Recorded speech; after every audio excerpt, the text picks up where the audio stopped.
नामदहु व नुसल्ली अला रसूलिहिल करीम बिस्मिल्लाहिर्रहमानिर्रहीम। सिदरा टीवी के प्लेटफॉर्म से अबू सिदरा आपको सलाम अर्ज़ करता है।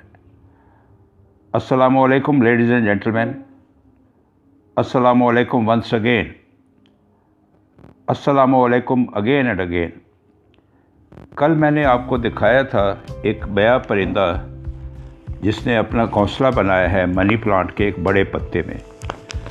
अभी मैं उसकी हैरत में मुब्तला था, उसका हैंगओवर ख़त्म नहीं हुआ था कि मुझे दो और परिंदों के घोंसलों के बारे में पढ़ने का, स्टडी करने का इत्तेफाक हुआ और मैं उनका तरीक़ाकार देख के, उनका जो डिज़ाइन है घोंसलों का, जिस तरीके से वो मिल के काम करते हैं, इंतहाई हैरत में मुब्तला हो गया। एक हैरत होती है, एक उसकी इंतहाई फॉर्म है जिसे हम तहय्युर कहते हैं। तहय्युर में ये होता है कि आपके सारी हिस्सियात जो हैं वो बजक वक्त ऑन हो जाती है, सारे सेंसेस बटन उनके वॉल्यूम के टक टक टक करके मैक्सिमम पे चले जाते हैं and it leads us to a state of extreme हैरत, जिसे हम तहय्युर या एक्सटेसी कहते हैं अंग्रेज़ी में। उस एक्सटेसी की सिचुएशन में जब आपका जहन बिल्कुल खाली हो जाता है, मुकम्मल हिस्सियात आपकी जिस चीज़ को आप देख रहे हैं या स्टडी कर रहे हैं उसकी तरफ चली जाती है। तो इत्तेफाक से मेरी एक पुरानी किताब मेरे सामने आ गई, उसमें मैं एक दुआ पढ़ रहा था, देखी मैंने, या दलीलुल मुतहय्यरीन ज़िदनी तहय्युरा। अब मुझे अरबी नहीं आती, रब्बे ज़िदनी इल्मा तो मैंने आपने पढ़ा हुआ है, इस दुआ के मानी पूरी तरह मेरी समझ में नहीं आए। दलील का लफ्ज़ आया, या दलीलुल मुतहय्यरीन ज़िदनी तहय्युरा। मैं समझा ये दलील वो वकीलों वाली, अदालत वाली दलील है। तो मैंने अपने एक अरबी जानने वाले दोस्त मसूद अकबर पाशा को फ़ोन किया और उनसे पूछा कि दलील का क्या मतलब है अरबी ज़ुबान में। उसने कहा कि दलील का मतलब ये है कोई ऐसा वजूद जिसको देख के आपको किसी और वजूद का ख्याल आए या उसका वजूद साबित हो जाए।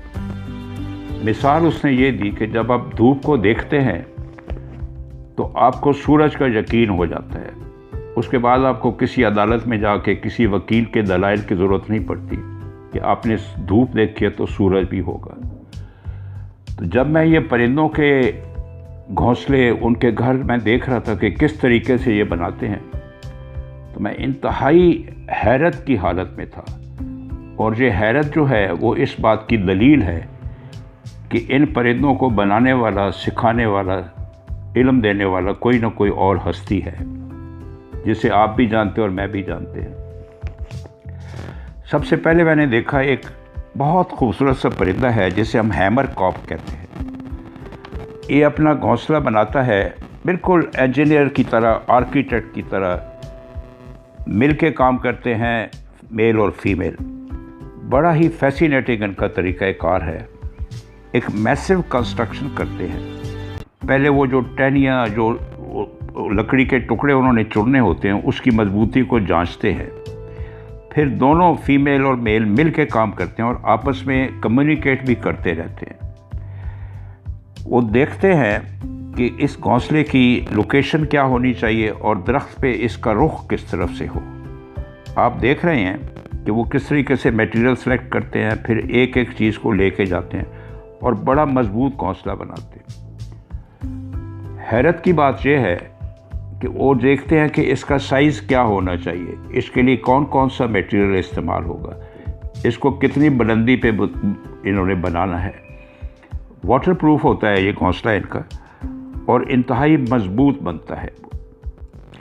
इसके बाद मैंने ये देखा कि दोनों मिल के, मेल और फीमेल, आपस में मशवरे के बाद इस तरह का घोंसला बनाते हैं जिसमें अंडे महफूज या हिफाजत से रह सके।